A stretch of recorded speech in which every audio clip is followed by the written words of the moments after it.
ईद कुर्बा आने वाली है और इस टेन्योर में टाइम में लोगों को जो है वो तेज़ाबियत के बड़े इश्यूज आ जाते हैं। यकीन करें ईद के दूसरे तीसरे दिन डॉक्टर साहब जितने भी हैं ना, उनके क्लिनिक के बाहर ना माशाल्लाह मजमा लगा होता है। उसके लिए आप 2-3 टिप्स लें। आपने एक फक्की बना के रखनी है, एक चूरन। आपने अजवाइन लेनी है 2 चम्मच। आपने काला नमक लेना है 1 चम्मच। आपने काली मिर्च लेनी है 10-12 दाने। सौंफ, कच्ची सौंफ जो होती है, आपने वो ले लेनी है। आप इसको हवन दस्ते के अंदर अच्छी तरह कूट लें और इसके साथ आपने 1 चम्मच जीरा लेना है। आपने जब भी ईद का गोश्त खाना है, आपने लाजमी साथ ये बाद में 1 चम्मच टीस्पून जो है ये पानी के साथ लेना है। इंशाल्लाह आपको कोई उफारा नहीं होगा। नाश्ते के हवाले से इस चीज़ में कि क्या खाना चाहिए, क्या चीज़ें इंटेक करनी चाहिए, मैं तो ये हमेशा एक मशवरा देती हूँ कि जब भी अपने दिन का आगाज़ करें, हल्के जो है ना वो नीम गर्म पानी को पी के अपने दिन का आगाज़ करें। को आधे या पौने घंटे के बाद आप कोशिश करें कि आप ब्रेकफास्ट ले लें, तो आपकी तो वैसे ही 70% बीमारियां जिस्म की ख़त्म हो जाती हैं। लाहौर के अंदर भी अंदरून शहर में या इधर उधर मुख्तलिफ किस्म के नाश्ते होते हैं जिसमें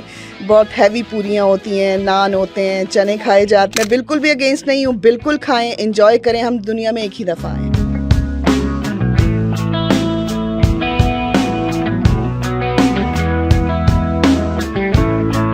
जिन लोगों को डाइजेशन का बहुत ज़्यादा मसला होता है उनके लिए क्या आप कहेंगे? कच्ची सब्जियों का, सलाद का इस्तेमाल करें।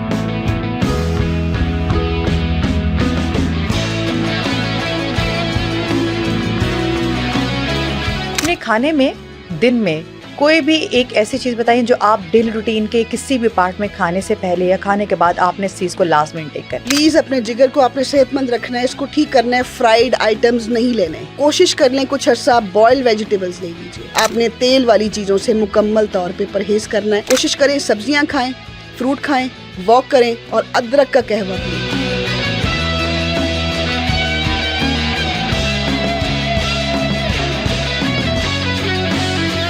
ये जो हर्बल वाली दवाएं हैं, ये देसी दवाएं हैं, ये कितनी देर तक यूज़ करनी चाहिए? अगर वो आपको फायदा नहीं दे रही तो इसका मतलब है आप उनको सही तरीके से यूज नहीं कर रहे। कोई भी चीज आपको फायदा देती है ना, वो आपको महीने 2 में पता चल जाता है। हर्ब्स के अंदर बहुत ज्यादा तासीर होती है। जैसे आप देखें चंद पत्ते हैं पुदीने के, आप उनको चबा के देखें, आपसे चबाए नहीं जाएंगे।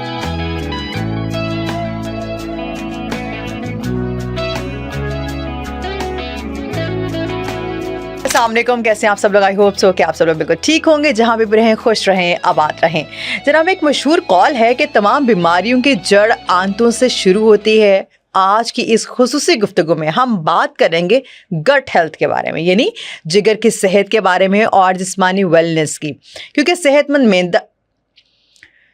सेहतमंद मैदा ही एक मुतवाज़न और तवाना ज़िंदगी की बुनियाद होता है। हमारे साथ मौजूद हैं हमारी बहुत प्यारी हर्बलिस्ट आमना मलिक, जो देसी हिकमत और कुदरती तरीके से इलाज के ज़रिए हमें बताएंगे कि जिस्म को अंदर से सेहतमंद कैसे रखा जा सकता है। अस्सलाम वालेकुम आमना, कैसी हैं आप? वालेकुम अस्सलाम, मैं बिल्कुल ठीक हूँ, आप कैसी हैं? मैं आपको देख के मैं बिल्कुल फ्रेश हो गई हूँ, ठीक हो गई हूँ। आपको देख के मैं हो जाती हूँ।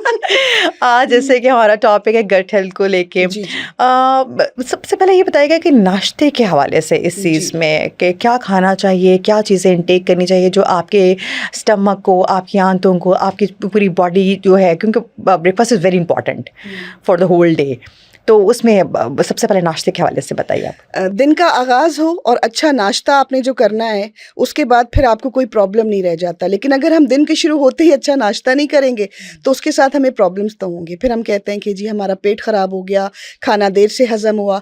तो इसके लिए मैं बड़ी गुजारिश करना चाहूँगी, क्योंकि ये बड़ा इंपॉर्टेंट क्वेश्चन है और हमारी सेहत जो रिलेटेड है वो हमारी खुराक से रिलेटेड है। हम क्या खाते हैं वो हमारे जिस्म पे, हमारे इवन के हमारे सोचने के तरीक़ों पर भी असर डालता है। अगर हम सेहतमंद हैं तो सेहतमंद सोचेंगे, अगर हम बीमार हैं तो अच्छा सोच नहीं सकेंगे। तो नाश्ता जो है वो पूरे दिन की इब्तिदा है। मैं तो ये हमेशा एक मशवरा देती हूँ कि जब भी अपने दिन का आगाज़ करें, हल्के जो है ना वो नीम गर्म पानी को पी के अपने दिन का आगाज़ करें। आप जो बहुत सी दवाइयाँ और मेडिसिन लेते हैं उससे बेहतर है कि अगर आप हल्का नीम गर्म पानी या थोड़ा सा गर्म पानी जो है वो 3-4 घूंट पी लेते हैं, आधा गिलास पी लेते हैं, पूरे की भी ज़रूरत नहीं है। और उसको पीने के को आधे या पौने घंटे के बाद आप कोशिश करें कि आप ब्रेकफास्ट ले लें, तो आपकी तो वैसे ही 70% फ़ीसद बीमारियाँ जिस्म की ख़त्म हो जाती हैं। और जहाँ पर नाश्ते की बात आती है तो इतना अच्छा और सेहतमंद नाश्ता लें। देखिए ना, हम हैं लाहौर के और पूरा पाकिस्तानी अपना है, ये पूरा पाकिस्तानी मेरा घर है।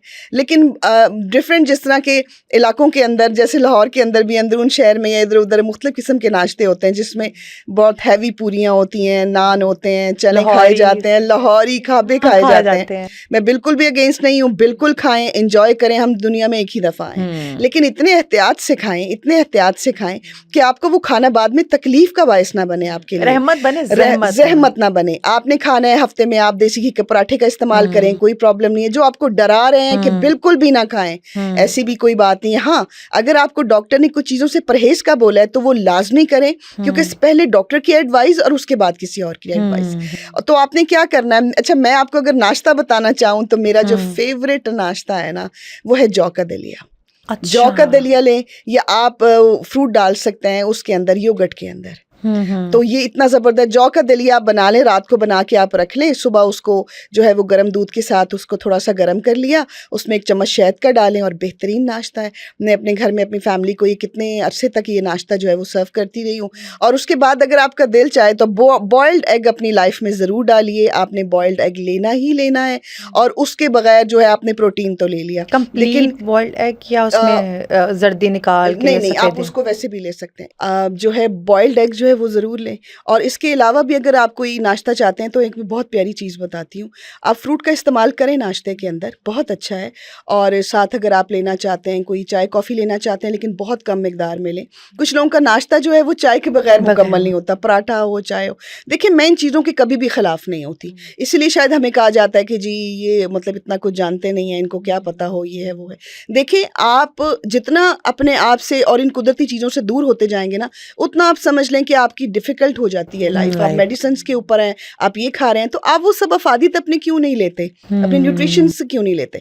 तो आप ना बॉइल्ड एग ले सकते हैं। और आप क्या करें, कोई भी प्लेन आटा या सादा आटा या जौ का आटा है आपके पास, आप उसको ना पानी डाल के ना उसकी पेस्ट बना लें। अच्छा। अच्छी तरह उसकी पेस्ट बना ली तो इसके अंदर जितनी भी सब्जियां घर में पड़ी हैं, शिमला मिर्च पड़ी है, बंद गोभी पड़ी है, गाजर पड़ी है, आप इसके अंदर इसको बारीक कट करके डाल दें। बारीक कट करके नमक डालें, थोड़ी सी काली मिर्च डालें या हरी मिर्च डाल लें, धनिया डालें।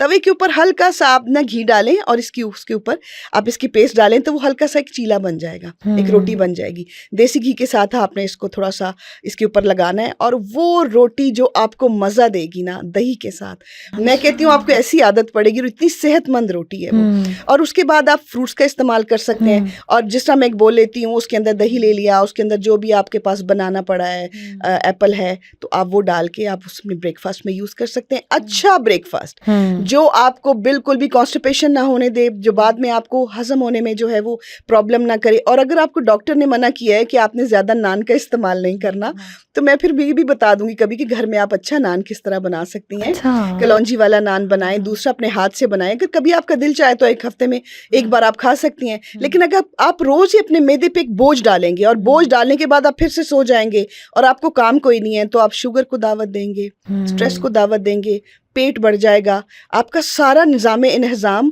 एक किस्म का मुअत्तल हो जाएगा। तो फिर ऐसी सूरत में आपने क्या करना है, आपने अच्छा, बेहतरीन और सेहतमंद नाश्ता करना है। ओके। अच्छा, जैसे अभी अपने फ्रूट्स की बात की, बेहतरीन वक्त कौन सा है फ्रूट्स को इनटेक करने का? अच्छा, बेहतरीन टाइम मैं आपको बताऊं, रात के वक्त फल नहीं खाने चाहिए।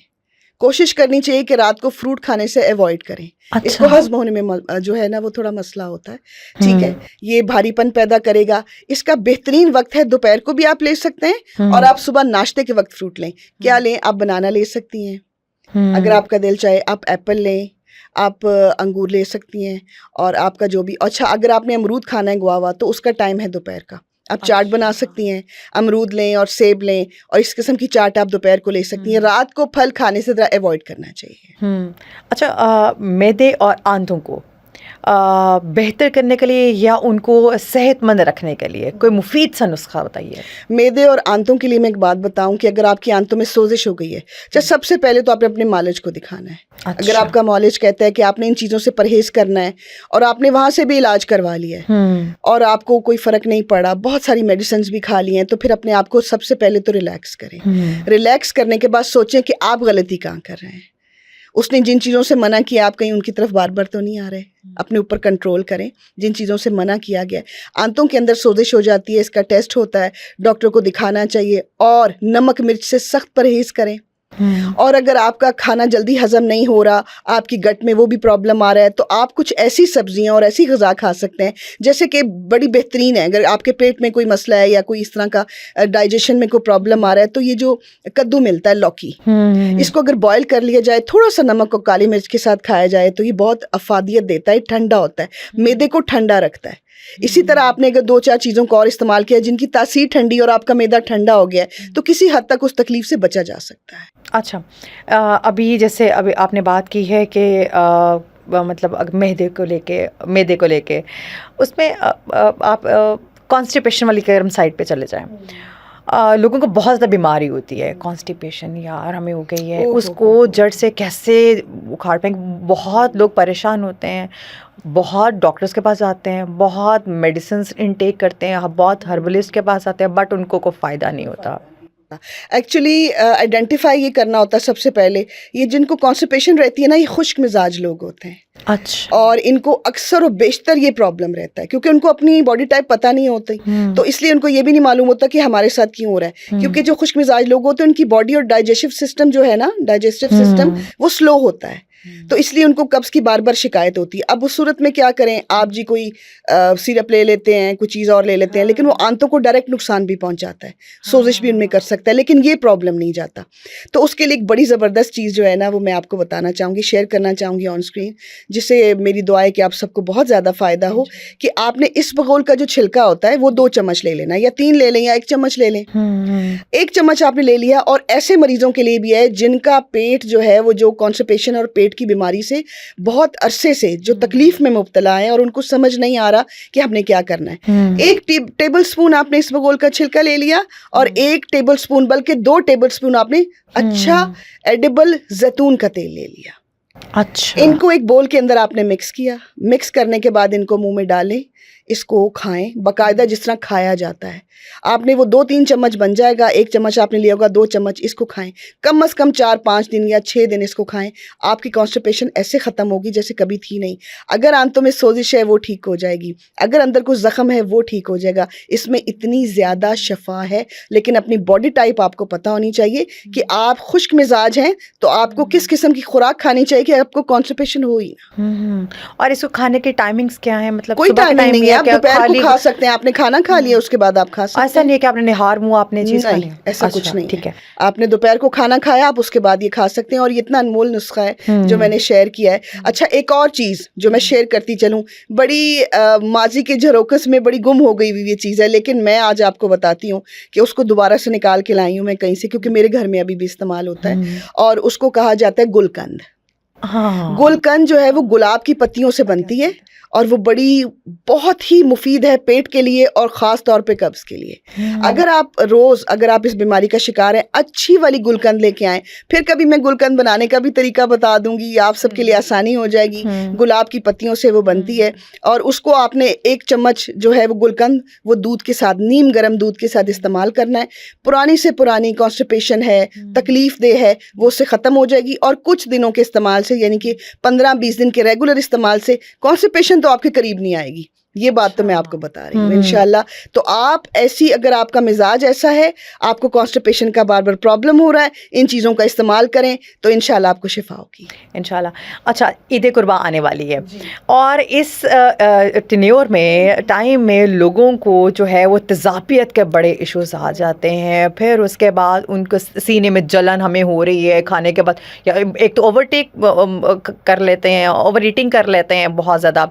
फिर उसके बाद तेज़ाबियत वाले इश्यूज, उसके लिए कोई मुफीद सा ज़रा नुस्खा बताइए, ताकि ये उनकी जो ईद है ना, ये बड़ी सुकून वाली गुजरे। एक तो बहुत अच्छी सी है जो ये ईद गुजरे, सबकी तरफ खैर हो। लेकिन साथ साथ जो इन्होंने गोश्त के साथ करना है ना, और वो जो भूनने हैं हमने घी के अंदर, वो तो ऑब्वियसली घी के अंदर ही भूना जाता है। एक फेस्टिवल है, लोग शौक से खाते हैं, हुक्म भी है कि आप खाएं गोश्त, लेकिन उसके साथ साथ हमें अपनी सेहत भी देखनी है।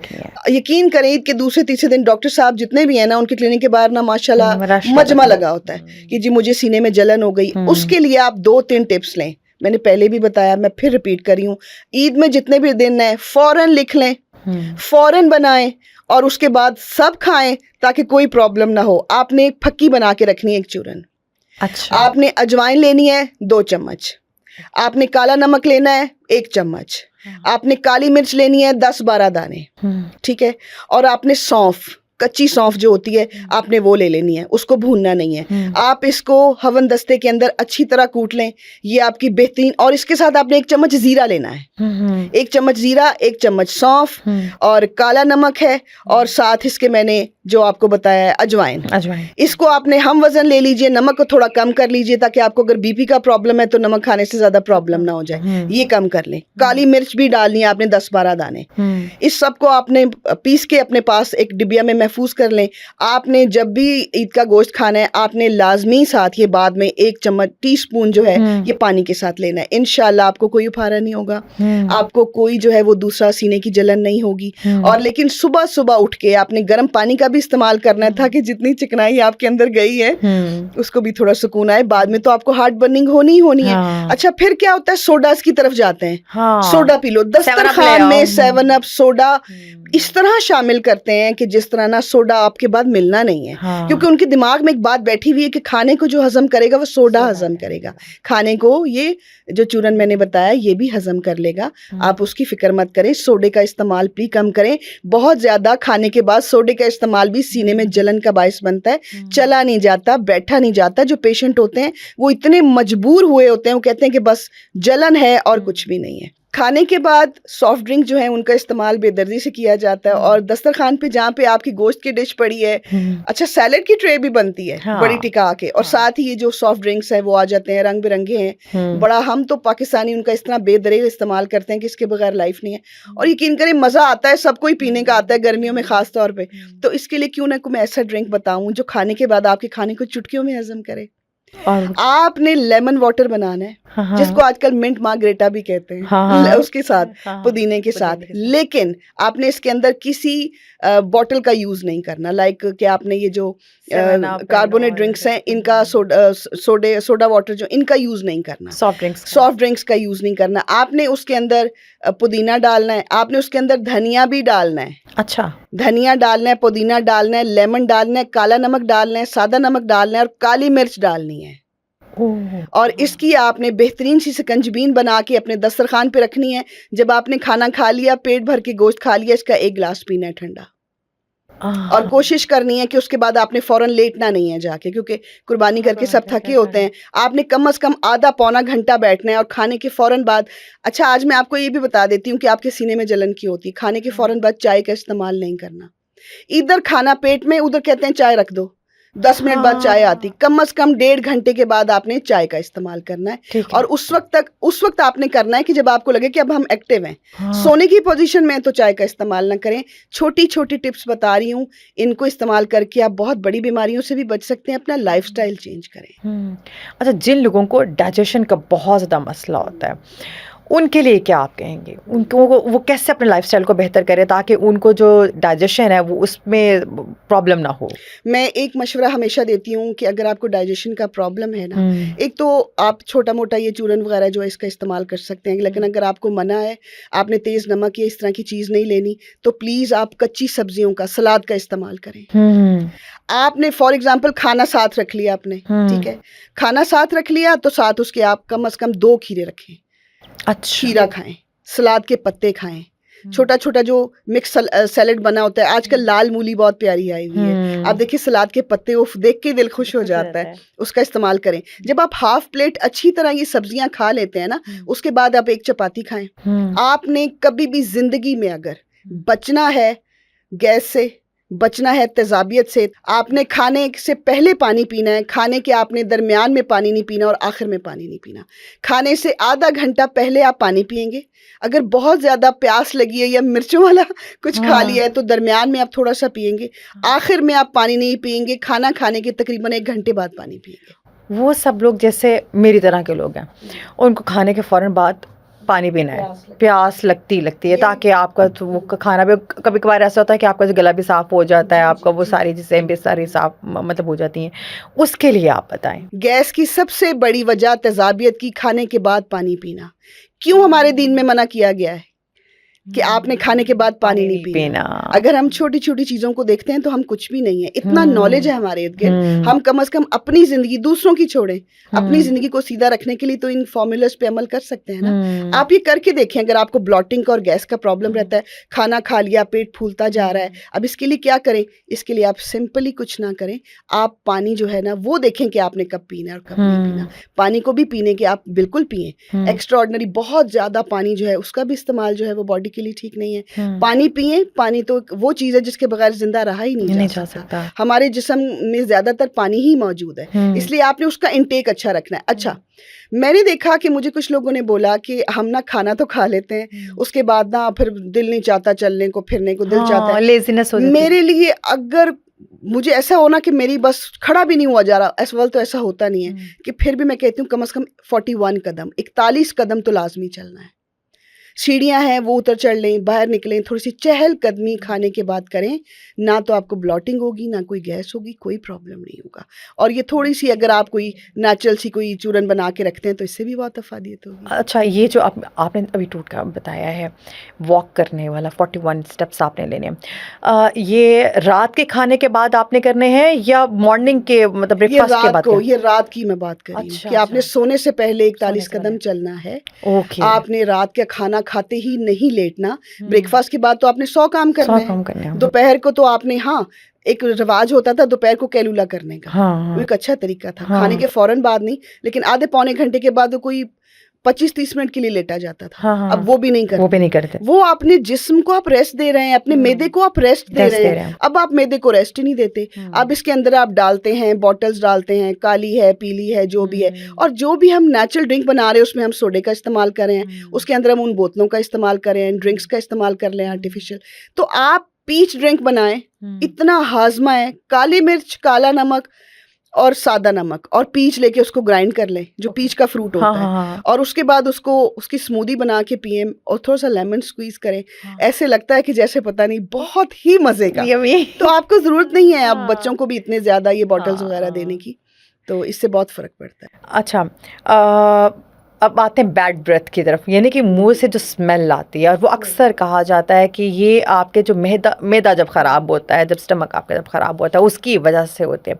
इसके लिए क्या करना चाहिए? हाँ जी, और इस तरह होता है कि जब आपको कॉन्स्टिपेशन होती है, आपका मैदा डिस्टर्ब होता है और आप जो है वो उसकी देखभाल नहीं ठीक से कर रहे, या आपको वैसी प्रॉब्लम हो गया है। देखिए, मैं ब्लेम आउट नहीं करती किसी को, प्रॉब्लम होती है, हमें अंडरस्टैंड करना चाहिए, लेकिन सबसे पहले आपकी जो ब्रीथ है वो बैड होती है, और बैड ब्रीथ के लिए आप कुछ भी कर लें, लेकिन आपका थोड़ी देर के बाद वही प्रॉब्लम साइड पे जाता है। उसके लिए मैं आपको ना, कि एम्बेरसमेंट ना हो, थोड़ी सी एक चीज बताती हूँ।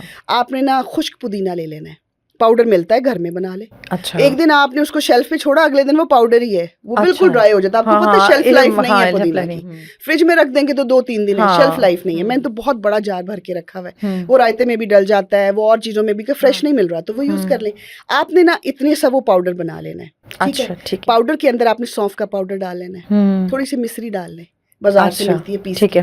तो आपको जब भी ऐसा महसूस हो कि मुझे बात करते हुए प्रॉब्लम है, क्योंकि आपके स्टमक को प्रॉब्लम है, पहले तो ये आपने बना के रख ली अपने बैग में, ये आपने वक्फे से खानी है थोड़ी सी, ताकि आपको फर्क पड़े। लेकिन अपनी कॉन्स्टिपेशन का ख्याल रखें। अगर आपकी बैड ब्रीथ है, आपको ये प्रॉब्लम्स हैं, तो आपका पेट ठीक नहीं है, कॉन्स्टिपेशन है आपको, सबसे पहले तो आप उसका इलाज करवाएं, उसके बाद ब्रीदिंग के लिए मैंने ये बता दिया।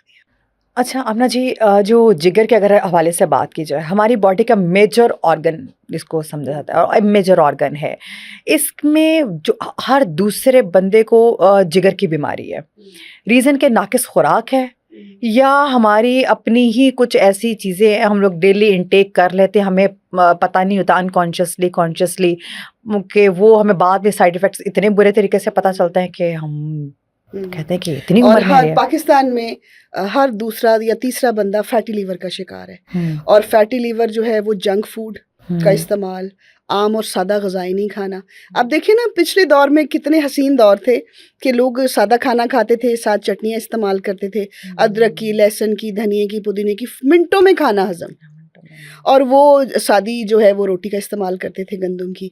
अब कितनी कितनी चीज़ें आ गई हैं, पास्ताज आ गए हैं, अब आपके पिज़्ज़ाज आ गए हैं, अब आपके और भी जो फ्राइड चिकन्स हैं, चिकन का ज़्यादा ऐड होना आपकी लाइफ के अंदर, तो आपका जो पूरा सिस्टम है वो खाने पीने का वो इंटायरली चेंज हो गया है। अब बच्चों के अंदर मोटापा है बहुत ज़्यादा, बच्चों के अंदर शुगर की बहुत ज़्यादा शिकायत है, बच्चों के अंदर जो है वो उनके भी ऑर्गन्स का प्रॉब्लम है, फैटी लिवर बच्चों में भी होता है। लेकिन मैं आपको एक बात बताऊँ, हमने अपनी ज़िंदगी को, अब मुझे नहीं लगता कि बहुत ज़्यादा समझाने के बावजूद भी कोई अपनी लाइफ को बैक पे लेके जाएगा, क्योंकि अब हमने अपना लाइफस्टाइल ऐसा बना लिया है। फैटी लिवर जिनका होता है वो लाइफस्टाइल पे डिपेंड करता है कि कैसा है, तो उसको भी अगर हो गया है, अब आपको समझ आ रही है और अगर अब आप परेशान भी हैं कि इसको मैं रिवर्स कैसे करूं, आप उसको बेहतरी की तरफ लेके जा सकते हैं, ये ठीक भी हो सकता है।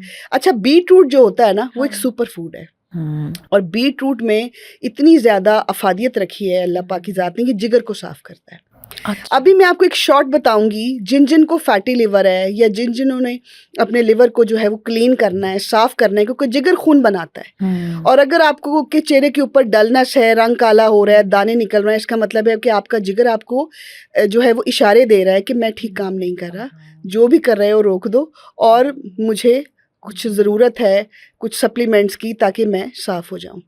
तो आपने ना बीट रूट का जूस लेना है, सुबह निहार मुँह ले लीजिए या नाश्ते के बाद, कोई प्रॉब्लम नहीं। कुछ चीज़ें निहार मुँह वाली होती हैं वो मैं बता देती हूँ, लेकिन अगर आप उनका इस्तेमाल कभी भी कर सकते हैं तो वो भी कोई मसला नहीं है। आपने बीट रूट का जो जूस है वो ले लिया थोड़ा सा, और उसके अंदर जैसे आपने जूसर के अंदर बीट रूट डाला, एक बीट रूट या 2 उसको कट करके, साथ ही आपने एक टुकड़ा डाल देना ताज़ा हल्दी का। मार्केट चले जाएं, आंबा हल्दी के अलावा ताज़ा हल्दी मिल रही है जो बिल्कुल अदरक की शेप की होगी। अच्छा। लेकिन उसको छीलें तो बिल्कुल येलो होती है, वो है ताज़ा हल्दी। हमारे घर में खाने में अभी भी वही इस्तेमाल होती है, पाउडर यूज़ नहीं होता। अदरक लहसुन के साथ उसको भी डाल के, तो वो आपने हल्दी का एक टुकड़ा डाल दिया और आपने एक टुकड़ा उसमें जिंजर का डालना है, अदरक का। अच्छा। आपने उसको जूसर से निकाल लिया, इतना सा जूस आ गया आपके पास, ठीक है। आपने इसके अंदर अगर दिल चाहे तो बिल्कुल 1 या 2 आप ना काली मिर्च डाल दीजिए, 1 या 2 दानों का पाउडर, बिल्कुल आपने चुटकी से भी कम नहीं, इसका आपने इस्तेमाल करना है। तकरीबन आपने 8-10 दिन इसका इस्तेमाल करना है, ये आपके जिगर को बिल्कुल साफ़ कर देगा। अच्छा, जैसे अभी आपने फैटी लिवर की बात किया है, इसका इशू आजकल बहुत ज़्यादा बढ़ रहा है। इसको कंट्रोल करने के लिए कौन सी चीज़ें यूज़ करनी चाहिए अपनी डेली रूटीन में, खाने से पहले, खाने के बाद, या दिन में एटलीस्ट एक दफ़ा? जैसे अभी आपने फैटी लिवर का ज़िक्र किया है, ये इशू बहुत ज़्यादा बढ़ रहा है, बहुत कॉमन होता जा रहा है डे बाय डे। अपने खाने में दिन में कोई भी एक ऐसी चीज़ बताइए जो आप डेली रूटीन के किसी भी पार्ट में खाने से पहले या खाने के बाद आपने इस चीज़ को लास्ट में इंटेक करना है। प्लीज़ अपने जिगर को आपने सेहतमंद रखना है, इसको ठीक करना है, फ्राइड आइटम्स नहीं लेने, ओके। तेल में तली हुई चीज़ों से मुकम्मल परहेज़ करना है। कोशिश कर लें कुछ अर्सा बॉयल वेजिटेबल्स ले लीजिए। आपने तला हुआ या ज़्यादा घी या तेल का इस्तेमाल आपके जिगर को नुकसान पहुंचाएगा। बाहर के खाने आपके जिगर को नुकसान पहुंचाएंगे। मोटे मोटे बर्गर्स, उसके अंदर जो पैटीज जो डीप फ्राई होते हैं, एक ही घी के अंदर कुछ 2, 4, 5, 6 दफ़ा फ्राई होते हैं, आपने वो नहीं लेने और आपने परहेज़ करना है तली हुई चीज़ों से। अगर आप अपने जिगर को ठीक करना चाहते हैं तो ये मेरी एडवाइस है। आपने जब तक आप इलाज है, दौराने इलाज आपने तेल वाली चीज़ों से मुकम्मल तौर पे परहेज़ करना है, ख़ास तौर पे कुकिंग ऑयल्स, ख़ास तौर पे डीप फ्राइड फ्राइज़ और ये जो घी के अंदर पूरियाँ तली जाती हैं, इनका आपने इस्तेमाल जो है, और बहुत ज़्यादा मैदा जिससे केक बनते हैं, जिससे पूरियाँ बनती हैं, मैदे का इस्तेमाल नहीं करना। कोशिश करें सब्जियाँ खाएं, फ्रूट खाएं, वॉक करें और अदरक का कहवा पिएं। आपका जिगर दोबारा से काम करना शुरू कर देगा। आप और डॉक्टर से अगर आपने रजू किया है तो उसकी जो है वो एडवाइस सबसे पहले, उसके बाद आप ये होम रेमेडीज छोटी छोटी यूज़ कर सकते हैं। पहले डॉक्टर, आपने क्या करना है, अदरक का कहवा, नॉर्मल अदरक का कहवा जो है पुदीने के साथ, और आपने बना लिया सौंफ के साथ, दालचीनी के साथ, और साथ ही आपने उसके अंदर जो है वो अजवाइन का एक थोड़ा सा डाल दिया, और उसके अंदर अदरक कूट के डालना है, तकरीबन 1 इंच का टुकड़ा, और इसका कहवा आपने इस्तेमाल करना है। और माशाल्लाह वो आपको खाना भी आपका हजम करेगा और आपके जिगर को भी फ़ायदा देगा। इस बोल को लेके एक बहुत ज़्यादा लोग जिनको इशू होता है, मतलब गैस्ट्रिक इशू जिनको होता है, वो इस बोल की तरफ जाते हैं और वो निहार मुँह भी इंटेक करते हैं। लेकिन कहा यह जाता है कि अगर आप इसका ज़्यादा इंटेक कर रहे हैं या आप इसको रेगुलेट कर लें अपनी लाइफ में, तो ये आपके असाब पे बहुत ज़्यादा बुरे तरीके से इफेक्ट करता है। इसमें कितनी ये भी सुनने में आया है कि आपके असाब को कमज़ोर करता है। असाब को किसी भी चीज़ का बेदरेग और बहुत ज़्यादा इस्तेमाल जो है ना, अगर ज़रूरत नहीं है तो वो नुकसान का सबब ही बनता है। लेकिन इस बगोल का छिलका आपके असाब को जो है वो कमज़ोर नहीं करता, आप इसको बहुत ज्यादा तो नहीं ले रहे, आप इसको प्लेट भर के या कप भर के तो नहीं ले रहे। हाँ, आपने रात को, इसका एक तरीका है, निहार मुंह तो इसको नहीं लिया जाता, मैं आपको अभी बताऊं, मैं इसके हक में नहीं हूँ। अच्छा, इसको सोते वक्त आपने नीम गर्म दूध के साथ 1 चम्मच इस पर घोल।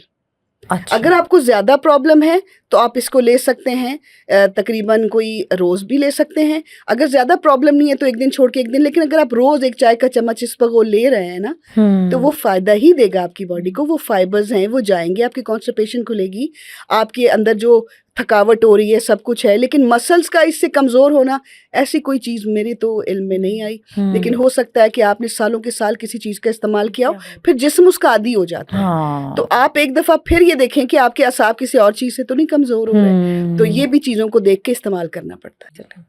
अच्छा आमना जी, ये हर्बल वाली जो साइड पे जो लोग जाते हैं वो हर्बल इलाज की तरफ जो जाते हैं और देसी इलाज के हवाले से बताएगा कि जो चाहते हैं कि हम लोग इस साइड से अपनी बॉडी को फैसिलिटेट करें या अपनी बॉडी को यूज़ टू करें, रादर देन कि हम लोग उन मेडिसिन की तरफ जाएं जो हमें सालों साल पूरी ज़िंदगी आपने खानी ये करना है। ये जो हर्बल वाली दवाएं हैं, ये देसी दवाएं हैं, ये कितनी देर तक यूज़ करनी चाहिए अगर वो आपको पॉजिटिव वे में इफ़ेक्टिव नहीं जा रही तो? अगर वो आपको फ़ायदा नहीं दे रही तो इसका मतलब है आप उनको सही तरीके से यूज़ नहीं कर रहे। अच्छा। और दूसरा है कि शायद आप जो मुझे समझ आई है ये कहना चाह रही हैं कि कब तक ये देसी इलाज जो देसी है ये इलाज जारी नहीं रखना रखना चाहिए। देखिए चाहिए। बहुत सी ऐसी चीज़ें हैं, मेडिसिन है जो लोग हैं अपनी सेहत के लिए खाते हैं, खून साफ करने के लिए खाते हैं या कुछ ऐसी हर्बल टोटके इस्तेमाल करते हैं, तो वो तो कभी सालों के साल भी चलते हैं। इसका कोई ये नहीं है, कोई भी चीज़ आपको फ़ायदा देती है ना वो आपको महीने 2 में पता चल जाता है। लेकिन मैं कहूँगी कि अगर आपको कोई भी चीज़ जो है वो लॉन्ग टर्म आपने यूज़ की है, 6 महीने, साल, 2 साल, और आपको फ़ायदा नहीं दिया तो फिर आपने उसको ठीक इस्तेमाल नहीं किया। ऐसा नहीं हो सकता कि हर्ब्स आपको कभी फ़ायदा ना दें। हर्ब्स के अंदर बहुत ज़्यादा तासीर होती है। जैसे आप देखें चंद पत्ते हैं पुदीने के, आप उनको चबा के देखें, आपसे चबाए नहीं जाएंगे।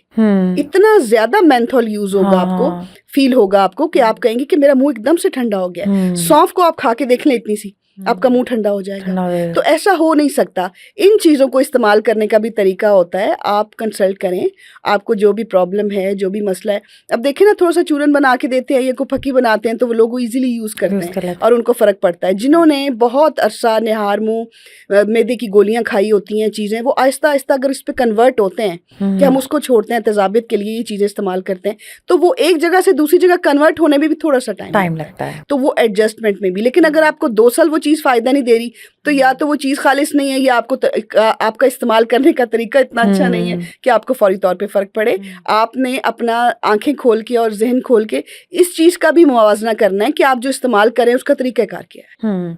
अच्छा, आप अक्सर गुफ्तगू करती हैं कि अपने जिस्म को पहचानने की, ये नहीं कि ये किस तरह किस तरह से शनाख्त इसकी की जा सकती है कि हमारा जो मिजाज है वो क्या है, खुश्क मिजाज है, गर्म मिजाज है, सर्द मिजाज है, या फिर इसमें मिजाज के जो लोग होते हैं, इस तरह से एक आम शख्स को इसकी पहचान हो सकती है?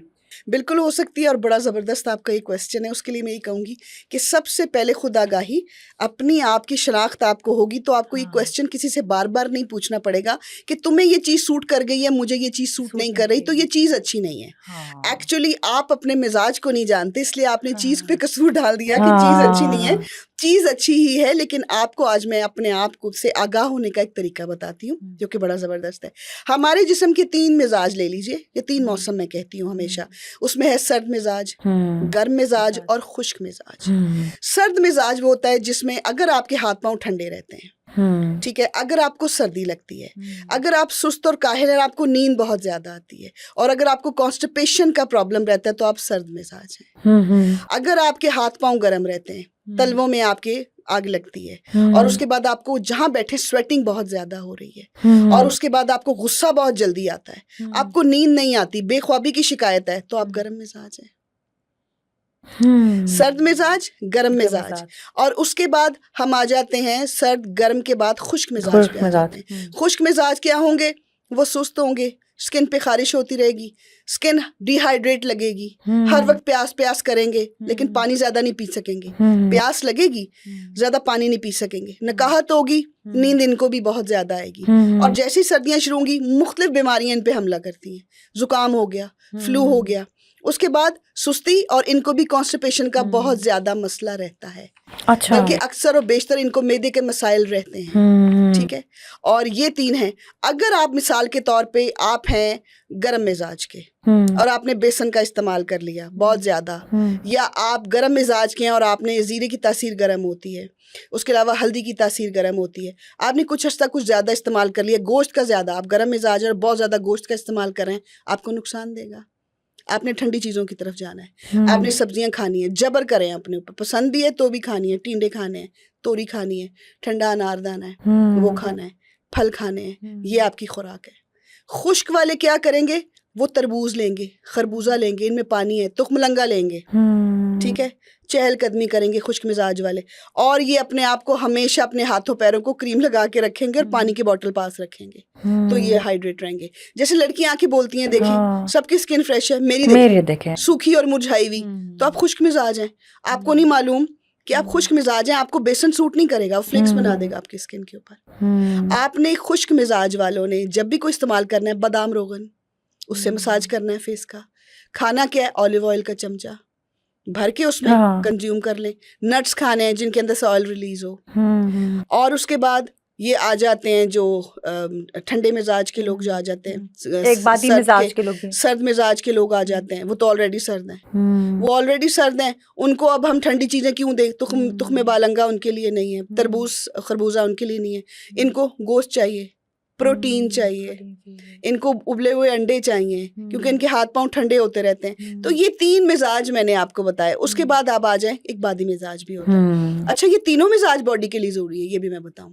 ये नहीं कि लहदा आइडेंटिफाई मैंने कर दिया, इन सब का थोड़ा थोड़ा कई जगह बॉडी के अंदर ये ठंडा, ये गर्म और ये थोड़ा थोड़ा मिक्स होकर ये बॉडी के अंदर ये, और ये कभी कभी एक जिस्म में 3 मिजाज भी होते हैं। ये भी मैं आपको बता दूं। जब आप कह रहे होते जी कॉम्बिनेशन स्किन है, नहीं हाथ तो ठंडे रहते हैं, पाँव गर्म रहते हैं, ये आप खुद आइडेंटिफाई करें, बल्कि अपने घर वालों को भी आइडेंटिफाई करें। मेरे कहने पे ना आप सारे समझदार बन जाएं और अपने घर में कौन कैसा है उसको इस तरह पहचानें। और ये होता है जी, एक ही ड्रिंक बनता है, सारे पी रहे हैं, एक ही फ्रूट आया, सब खा रहे हैं।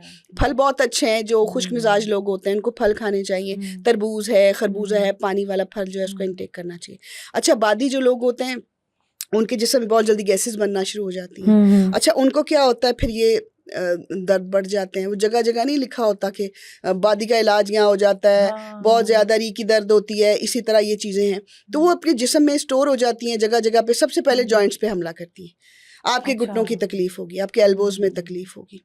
तो आपने क्या करना है अपनी ज़िंदगी में, जिनको बादी का प्रॉब्लम है, उनको पता है कि मेरी जिस्म जो है वो बादी जिस्म है मेरा, आलू से परहेज़ करना है, अदरक खूब खाना है, कच्चा चबा के खाएं। अदरक की चटनी, जो भी घर में धनिया पुदीने की चटनी बना रहे हैं उसमें अदरक को भी पीसें, ये आपने अपने खाने में इस्तेमाल करना है। आलू से परहेज़ करना है, भिंडी से परहेज़ करना है, गोभी से परहेज़ करना है। ये आपके लिए नहीं है। और अगर आपको मजबूरी कहीं खानी पड़ जाए या बनानी पड़ जाए, 100 मजबूरियां होती हैं, इसमें अजवाइन का इस्तेमाल करें।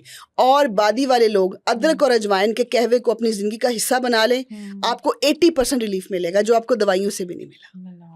अच्छा, मैंने आपसे इस बात पे एक मेरा पर्सनल सवाल पे, हीट फीट सिंड्रोम, मतलब जिनके पाँव से आग बहुत ज़्यादा निकलती है, बहुत हीट अप होते हैं उन बेचारे लोगों के पाँव, वो ये अक्सर इफेक्ट करते हैं गर्मियों में। सर्दियों में तो उनके पाँव ठंडे रहते हैं, वो गर्म नहीं होते, अगर बहुत मुश्किल से वो गर्म होते हैं। और गर्मियों में वो इतने तेज़ गर्म होते हैं कि वो बेचारे कहते हैं ना कि ठंडा फर्श देखे ना उसके ऊपर खड़े होकर, तो वो कहते हैं उनको सुकून मिले। या अपने पाँव जो वो पानी के अंदर डिप करके थोड़ी देर बैठे रहते हैं कि हमें थोड़ा सा सुकून मिले, उसकी वजह से उनको नींद भी नहीं आती है। इसके लिए आप क्या बताएंगे? ये मिक्स मिजाज के लोग होते हैं, जो मैंने कहा कि सर जो है वो आपका नॉर्मल रहेगा, पाँव में से आग निकल रही है। इसके लिए आपको अपने मौलिद से ज़रूर पूछना चाहिए। मोस्टली ऐसा होता है कि ये सिंड्रोम ही होता है कि बहुत ज़्यादा पैर से आग निकलनी चाहिए। इस दौरान आपको जो करना चाहिए वो सुन लीजिए। आपने गर्म चीज़ों से फौरी और मुकम्मल गर्मियों में परहेज़ करना है। कोशिश करें कि पतली लस्सी का इस्तेमाल करें अपनी ज़िंदगी में। आपने अपने पाँव पे सोते वक्त जो तेल नहीं होता उसका, सरसों का थोड़ा सा लेके अपनी तलियों की मालिश करनी है। बेहतरीन नींद आएगी। पाँव जो जल रहे थे वो जलेंगे नहीं। कि मैं ये मशवरा नहीं दूंगी कि आप बर्फ़ वाले पाँव में पानी में डिप कर लें या इस तरह का कुछ नहीं। इनको खाने से, अपनी खुराक से बेहतर करें। तो आप ना अपने पाँव का जो है ना वो इस तरह करें कि अगर सरसों का तेल की आप पाँव के नीचे मालिश कर लें और उसके बाद आप अपनी मेंटेन करें, अपनी हेल्थ को मेंटेन करें, वॉक करें, उससे ये सारी जो आपको फील हो रहा है ये वाकई सिंड्रोम होता है। कई लोगों का मैंने देखा है कान और सर बहुत सुर्ख रहता है। सॉरी, कान सुर्ख रहते हैं, सर जो है वो बहुत गर्म रहता है। बाकी ठीक है जी, सर में से आग निकल रही है, सेंक निकल रहा है। तो वो यही चीजें हैं कि जब तीनों चीजें एक्सेसिव हो जाती हैं, अब इनके पाँव से क्यों गर्मी निकल रही है, एक्सेसिव हो गया, कोई ना कोई चीज तो एक्सेसिव हो रही है उनकी लाइफ में, उसको कट डाउन करें। फैट को और मीट को कट करें, ठंडी चीजें शामिल करें, घिया खाएं, ठंडा शरबत पिएं, ठंडा पानी पिएं, इमली आलू बुखारे का शरबत पिएं। अच्छा जी, आपके जिस्म के अंदर आग भी लगी पड़ी है ना, इमली और आलू बुखारे का शरबत उसको जो ठंडा करता है ना, मैंने ये तासीर आज तक किसी शरबत में नहीं देखी। यहाँ पर आपने पिया और यहाँ पर बड़ी बड़ी स्वेटिंग होती है लोगों को, साफ सुथरा अपने हाथ से घर में बनाएं, गर्मियों में लाजमी पिएं, उससे आपके जिस्म की जितनी भी ये मुज़र गर्मी है ना ये निकल जाती है। अच्छा, ये निहार मुंह पीना है या कभी किसी भी पी लें, निहार मुंह नहीं पीना, नाश्ते के बाद पी लें, थोड़ा हैवी होता है। आपने इमली आलू बुखारे को सूखा रात को भिगो देना है, उसको मसल लेना है, मसल के उसमें और पानी डाल लें और उसको छान लें। उसमें आपका दिल चाहे तो शक्कर का इस्तेमाल कर लें, चीनी मैं हमेशा मना करती हूँ, सफ़ेद चीनी जहर है वो। शक्कर का इस्तेमाल कर लें, काला नमक डालें, काला नमक मुझे बहुत अच्छा लगता है, वो बहुत हाजमा है। साथ सादा नमक डालें, इसकी 2-3 बोतलें भर के रख लें, पतला इसको करके। तो जब आपका दिल चाहे इसमें थोड़ी सी बर्फ़ डाली या थोड़ा सा ठंडा कर लिया और इसका इस्तेमाल आपने अगर 1 महीना इमली आलू बुखारे का शरबत पिया ना, आपको गर्मी की शिकायत नहीं होगी। जिगर में से गर्मी चुन लेगा, पैरों के तलवे जो जल रहे हैं वो वहां से गर्मी चुन लेगा, आपकी हथेलियों में जो बार बार पसीना आता है वो गर्मी भी चुन लेगा। अच्छा, ये इसका तरीका बता दें कि ये कैसे ड्रिंक बनाया जाता है, और साथ जैसे अपने हथेलियों में स्वेटिंग का भी आपने बताया, ये भी एक बहुत कॉमन मसला है। बहुत मसला बच्चे जो छोटे बिल्कुल इनिशियल स्टेज पर होते हैं, छोटे छोटे बच्चे होते हैं, लाइक उनकी एज भी आप ये कह लें कि कोई 2-3 साल के होते हैं, तो वो उनमें हाथों में बहुत ज़्यादा स्वेटिंग होती है। लेकिन वो तब हमारे जो पेरेंट्स होते हैं वो इग्नोर कर देते हैं, कोई बात नहीं, ये वक्त के साथ ठीक हो। लेकिन जैसे ही बच्चा ग्रो कर रहा होता है उसके लिए बहुत मसला हो जाता है, और फिर स्वेटिंग इतनी होती है कि बेचारा हाथ भी अगर नीचे कर रहा है ना तो वो टिप टिप टिप टिप पानी उसको गिर रहा है। एक्चुअली जब बच्चे बड़े हो रहे होते हैं ना तो उनके अंदर ताकत की भी एक जंग होती है। बच्चों के हार्मोन बड़े हो रहे हो, बच्चे बड़े हो रहे होते हैं तो हार्मोन चेंज होता है। सॉरी, और उसके साथ साथ और चेंजेस भी आ जाते हैं। बच्चों का फूड ये भी बहुत अहमियत रखता है। जो बच्चे बहुत ज़्यादा मीट का इस्तेमाल करें, उनको पसीना आता है, सेहतमंद रहते हैं वो बच्चे। लेकिन मैं आपको बताऊं, क्योंकि वो ग्रोइंग स्टेज पे होते हैं, माशाल्लाह जल्दी से बड़े हो रहे होते हैं। अब देखें ना, 6-7 साल के बाद 14-15 साल का बच्चा यूं एकदम से बड़ा होता है। हम भी अपने बच्चों को देख के रहते हैं, वो पिछले साल देखा था छोटा सा था, अब देखा माशाल्लाह कितना बड़ा हो गया। वो एकदम फास्ट हो रहे थे, तो उनके हार्मोन तेज़ी से चेंज हो रहे होते हैं। वो कोई इतनी बड़ी फिक्र वाली बात नहीं होती। आहिस्ता आहिस्ता वो मेच्योर हो जाते हैं, बच्चे और बच्चियाँ दोनों। अब बच्चियों में जो 13 साल की उम्र में हार्मोन चेंज होते हैं, उनके अंदर बहुत ज़्यादा चेंजेस आते हैं। बच्चों के अंदर 12-13 साल की उम्र में हार्मोन चेंज होते हैं, बहुत चेंजेस आते हैं। छोटे बच्चे खेल रहे होते हैं, वो क्या क्या खा रहे होते हैं, पी रहे होते हैं, उनकी माँ उनको मक्खन वाले टोस्ट दे रही होती हैं, उनके लिए वो गोश्त से चीज़ें बना रही होती हैं। तो ये एनर्जी का सोर्स भी हो गया, और थोड़ा सा बच्चों का वो वाला एलिमेंट कि एकदम इनों से बढ़ना है, तो वो एनर्जी है बच्चों की। अगर उनके हाथों पे स्वेटिंग आ रही है या कुछ भी हो रहा है, तो आप कोशिश करें, अगर बहुत ज़्यादा बच्चे को ये वाला मसला हो रहा है तो उसका मैदा ज़रूर चेक करवाएं कि मैदे में कोई मसला तो नहीं आ रहा। उससे आपको आइडेंटिफाई हो जाएगा कि बच्चे के मैदे में तो नहीं कोई मसला आ रहा, ओवरऑल बच्चा ठीक है। उसके 1-2 टेस्ट लाजमी करवाएं, तो फिर खुद ही आइडेंटिफाई हो जाएगा कि क्या प्रॉब्लम है, उसके हिसाब से फिर ट्रीट कर लें बच्चे को। अभी आपने इमली का और आलू बुखारे का जो बता रही थी वो ज़रा बता दें। अच्छा, जो भी आप ड्रिंक बनाएं, जो भी शरबत बनाएं, मेरी आपसे एक रिक्वेस्ट है कि आपने उसमें काली मिर्च ज़रूर डालनी है। अच्छा, काली मिर्च पेट के कीड़ों को मारती है। काली मिर्च आपके अंदर का जो भी होता है ना, बस बहुत अच्छी है आपके मैदे के लिए। आपने 3-4 दाने तो लाजमी उसका पाउडर डालना है। आपने थोड़ी सी इमली ले लें, थोड़ा सा आलू बुखारे ले लें, इसको रात को आप मिट्टी के बर्तन में भिगो दें। अच्छा, एक दौरी लेके आ जाए मिट्टी की, उसमें भिगोया, उसको ढक के रख दिया। अच्छा, सुबह आपने इसको मसलना है, तो उसके बीज अलहदा हो जाएंगे। इसको आप छान लीजिए, हाथों से मसल लें या स्ट्रेनर में, इसको छान लें। गाढ़ी सी पेस्ट होगी, उसको पतला करें, और पतला करके उसमें शक्कर डालें, थोड़ी सी काली मिर्च डालें, और उसमें काला नमक डालें और सादा नमक भी डालें। इसको अच्छी तरह इसका शरबत बना लें। नहायत लजीज और टेस्टी शरबत तैयार है। इसको और मज़ीद पतला करके, इसको बहुत गाढ़ा नहीं पीते, और इसकी 2-3 बोतलें भर के रख लें, और दिन में 1 या 2 दफ़ा आप इसका इस्तेमाल करें। प्लीज़ बहुत ज़्यादा इस्तेमाल नहीं करना एक दिन में, हाँ। पूरा महीना क्या 3 महीने पिए, लेकिन इसको तरीके के साथ पिए। खाने के बाद पी लिया, थोड़ी देर के बाद प्यास लगी फिर 2 ग्लास पी लिए, 5-7 ग्लास बिल्कुल भी नहीं, 2 या 3 ग्लास दिन के अंदर छोटे वाले, वो बहुत बेस्ट है। ओके। अच्छा, मैदे में गर्मी, वो तो मुंह में छाले बन जाते हैं, उसके लिए क्या बताएं, उसके लिए क्या करना अच्छा, उसके लिए ना मैं बताती हूँ कि जो मिश्री होती है ना, हाँ। और सौंफ, हम वजन ले लें। ये छालों का प्रॉब्लम हो जाता है बड़ों को, छोटों को, सबको। बच्चे भी पिट रहे होते हैं कि हाय देखें मेरे होंठों के अंदर छाले निकल आए। मिश्री में बहुत ज़्यादा ठंडक होती है। हाँ। मिश्री जो होती है ना, बहुत ठंडी होती है मैदे के लिए, आपके मुंह के लिए। तो उसमें थोड़ी सी सौंफ जो है वो डाल के उन दोनों का पेस्ट बना लें, वो मीठी मीठी सी एक चीज़ बन जाएगी। तो वो अगर थोड़ी सी चुटकी बच्चों के मुंह में रख दें, अपने मुंह में भी रख लें, तो आपको मुंह के जो छाले हैं ना उनसे बिल्कुल आराम आ जाएगा। गर्मी का मौसम है और इसमें जरकान और जॉन्डिस कौन सा है, वो उसकी जो बीमारियां बहुत ही ज़्यादा फैलती हैं, और इससे बचने का कोई तरीका बताएं, और जिनको ये बीमारी है उनके लिए कोई आजमूदा से टिप बता दें आप। मैं बहुत आपके सामने, आप मेरे बहन भाई हैं, आपसे रिक्वेस्ट करूंगी प्लीज़, बहुत ज़्यादा गर्मी में आपने बाहर खड़े होके अनहाइजीनिकली कुछ खाना नहीं खाना, आपने ढाबों पे रेडियों पे खड़े नहीं होना। प्लीज़ आपने ये देख लेना है कि खाना कितने बजे बना था और आपको कितने घंटे बाद सर्व हुआ है। आपने उन बर्तनों के अंदर खाना नहीं खाना। देखें, हर एक की ज़िंदगी कीमती होती है। मैं आपसे एक रिक्वेस्ट कर रही हूँ, इसलिए कि हम एक दूसरे से जुड़े हुए हैं, हम एक दूसरे की खैरियत चाहते हैं। मैं तो आप सबकी खैरियत चाहती हूँ। आपने कहीं से भी बाहर से बहुत ज़्यादा गर्मी में हेपेटाइटिस की और ये इन बीमारियों को घर लेकर नहीं आना। खाने की सूरत में उन बर्तनों में खा के, क्योंकि आपकी तबीयत ख़राब होगी तो घर में और लोगों की तबीयत भी ख़राब होगी। और अल्लाह ना करे अगर आपको बहुत ज़्यादा प्रॉब्लम हो गया, आपसे गलतियां हो गई जो कि आप जानबूझ के करते हैं, आपको मना किया जाता है कि आपने बाहर से ये पानी नहीं पीना, ये खाना नहीं खाना, कम से कम ये देख लीजिए आप जो स्नैक्स भी खा रहे हैं वो साफ हाथों से उन्होंने धोए भी हैं कि नहीं। तो ये जो है वो अवेयरनेस के बहुत से लोग आपसे रिक्वेस्ट करते हैं। तो मैं आपसे स्पेशली ये रिक्वेस्ट कर रही हूँ कि गर्मियाँ आ रही हैं, अपने बहुत ढेर सारे पैसे आपकी बीमारियों पे लगेंगे, उनको बचाएं। आपने ढाबों और ठेलों पे खड़े होकर अनहाइजीनिकली कोई चीज़ नहीं खानी ताकि आप इस बीमारी का शिकार ना हो। फॉर एग्जाम्पल, एक बहुत पुरानी टिप है, वो मैं हल्की सी दे देती हूँ। आपको जॉइंटिस हो गया, डॉक्टर ने तशखीस कर दी, दवाई लें आप डॉक्टर से, बजाय कि आप इधर उधर भागें, स्ट्रेट फॉरवर्ड डॉक्टर के पास जाएं, उसे कहें जी ये प्रॉब्लम हो गया है, आपने इलाज कर लिया। अब इसके अंदर डॉक्टर आपको ग़िज़ा भी बताएगा। ग़िज़ा ये बताएगा कि नमकीन हल्की ग़िज़ा लेनी, वो खिचड़ी लेते हैं, जूसेस पीने हैं ठंडे जो आपके जिगर को ठंडा रखें जब तक आपका जॉइंटिस नहीं जाता। लेकिन मैं आपको एक ज़बरदस्त सी टिप देती हूँ जॉइंटिस दूर करने की, शायद आपको हमने आप सुनी हो, लेकिन छोटी सी एक टिप है ये क्या है कि आपने क्या करना है, जॉइंटिस का मरीज़ घर में है, मेडिसिन ले रहा है, उसको आराम आ रहा है, उसको सारे परहेज़ करवाएं। आप करें कड़ी बनाएं दही की। अच्छा, थोड़ा सा दही ले लें, बिल्कुल थोड़ा सा, ठीक है। उसको आपने पैन में डाल दिया, पैन में डालने के बाद उसमें इतना सा बेसन डालें, तो वो बेसन कड़ी में ही डाला जाता है, कोई दुनिया का मसाला नहीं डालना। आपने उसके अंदर ना आधा चम्मच अम्बा हल्दी डालनी है या दूसरी हल्दी डालनी जो भी घर में पड़ी है। अच्छा, वो डालें। अब कड़ी हो गई तैयार, थोड़ा सा नमक डाल लें और काली मिर्च डाल लें।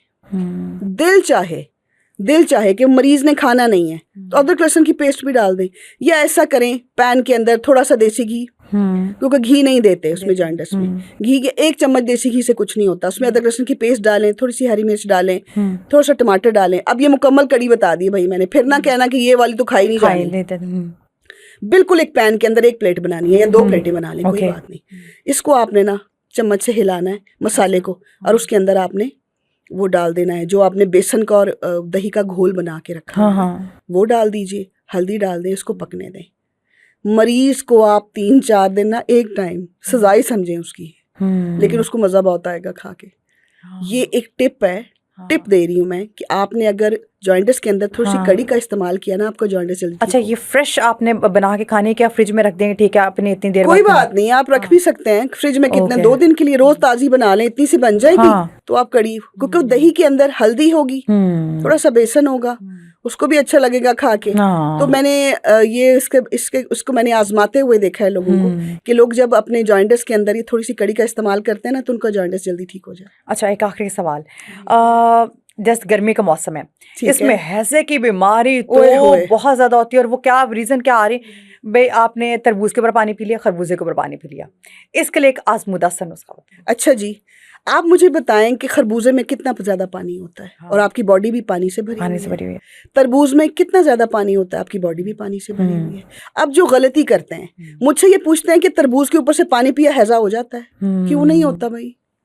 लोग कहते होंगे कि नहीं होता, मैं बताती हूँ। 80% 85% आपकी बॉडी में पानी है। ऊपर से आपने पी लिया तरबूज, खा लिया तरबूज, तरबूज खा के आपको फिर प्यास लग गई तो आपने फिर पानी पी लिया। हाँ। अब जब ग्लास पानी से भर जाता है तो वो छलकता है ना। लगता है। इसी तरह जब आपने एक्सेसिव पानी ले लिया तो आपकी तबीयत खराब हो गई। हैजा होता ही होता है, और ये कोई मिथ नहीं है, नहीं जी नहीं होता।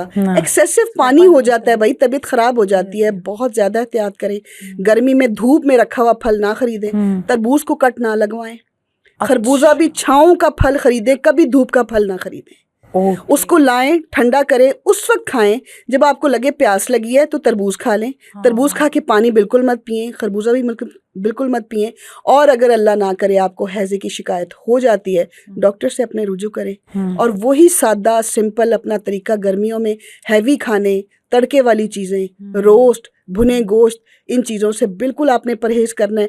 कच्ची सब्जियों का सलाद, आजकल बड़ी प्यारी तर आई हुई है, खीरे आए हुए हैं, इस तरह की चीज़ों का इस्तेमाल रखें ताकि आप इस बीमारी से महफूज रह सकें। बहुत शुक्रिया आमना जी। आज के तो जो हैं ये आपने ईद कुर्बान के हवाले से भी बता दिया, मौसम के हवाले से भी बता दिया, और आपने जिनसे है डेली बेसिस में जो बीमारियां होती हैं ना, हर बंदे को, हर दूसरे बंदे को आपने आज इस प्रोग्राम में ना आपने उन सब चीज़ों की बीमारियों के हवाले से बता दिया। आई होप सो कि आप लोगों के लिए ये प्रोग्राम बहुत ज़्यादा मुफीद रहेगा। इंशाल्लाह नेक्स्ट टॉपिक के साथ फिर हाजिर होंगे। टिल देन टेक केयर, अल्लाह हाफ़िज़।